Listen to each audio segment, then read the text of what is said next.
just switching gears for a second, Chip. We had a conversation probably a year ago at this point, but I know that you mentioned that, as you continue to grow your business, a $2 billion plus enterprise at this point, you were getting a lot of pressure from recruiters and, industry leaders that basically said, listen, you're crazy if you don't make the move over to the RIA channel at this point. And I know you looked at that, you evaluated that, and you decide to stay with Raymond James's corporate RIA.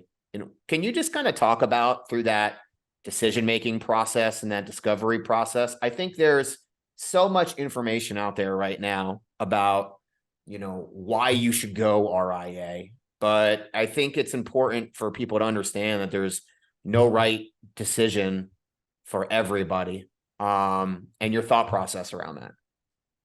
Sure. So, yeah, I mean, it's easy to get seduced by the stories in the paper or on the internet, and you get to a certain size. And again, I don't know where that is. I just know where we were, and again, that's exactly what folks say. Like you're a fool. You've got to be if you're over $1 billion, you've got to be in the RIA space.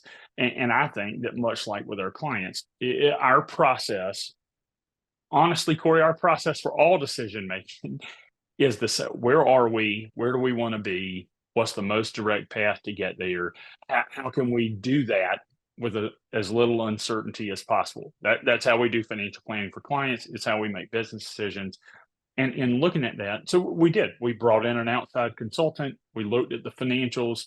We looked at what additional regulatory requirements and what was going to be involved in that. And then we looked at the benefits. What could we do that we can't do now? And really three reasons that that we decided not to make a change.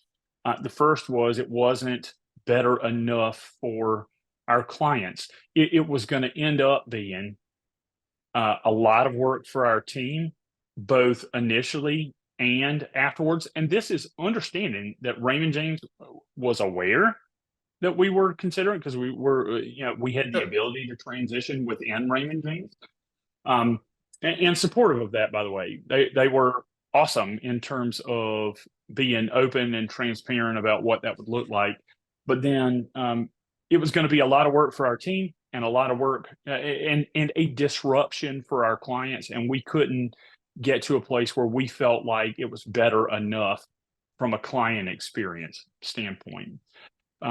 The second thing was, as you and I have talked about, it is nice to be able to, from time to time, find pieces of technology like a Holista plan, like some of these other third-party things. It's nice to be able to pick and choose a few things and have the flexibility to do that. It's equally nice to have a core system that works. So as I was doing all this research about what the options were, one of the things I realized was I was on a MacBook, an iPad, or an iPhone. And one of the things that I like about Apple products, by virtue of the fact that it is a closed system, is that they all work and they work together and the user experience is good. And I think there are some benefits to that, to having that part, your core operational stuff. Yeah, there are some areas where a closed system, as long as the closed system is good, and ours is, it all just works. And for the average financial advisor, myself included, all I want is for my stuff to be good and to work when I need it and to work together so that I can serve my clients and then it's easy. So that's kind of the second thing, was understanding what it is that we were looking for from a client experience, and if the core technology was good. And so there are benefits to the closed system. And then probably the third thing was a lot of it depends on what you're solving for. And if you look at a lot of and what we solve for is those first two things and community. That's what we solve for. That's it. Those are the decision-making criteria.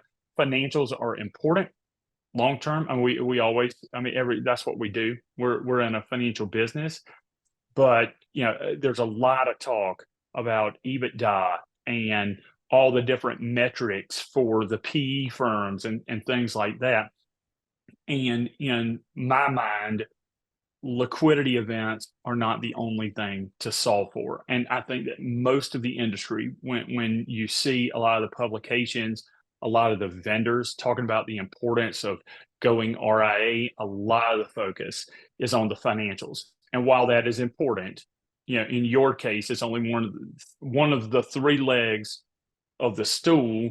And I think that a lot of the push towards when you get to a certain size, you've got to look at the RIA space is being driven by the demand from PE firms and other places who it's beneficial for them because they have the ability to potentially get an interest in some of these entities by I equate it to Odysseus. If you're going to listen to the sirens, you need to tie yourself to the mast because you've got to be careful that they don't kind of seduce you into crashing into the rocks, because you really can get yourself talked into it in terms of a lot of the industry speak. But at the end of the day, an exit in terms of a financial exit isn't what everybody's solving for, and it's not what we were solving for. And so,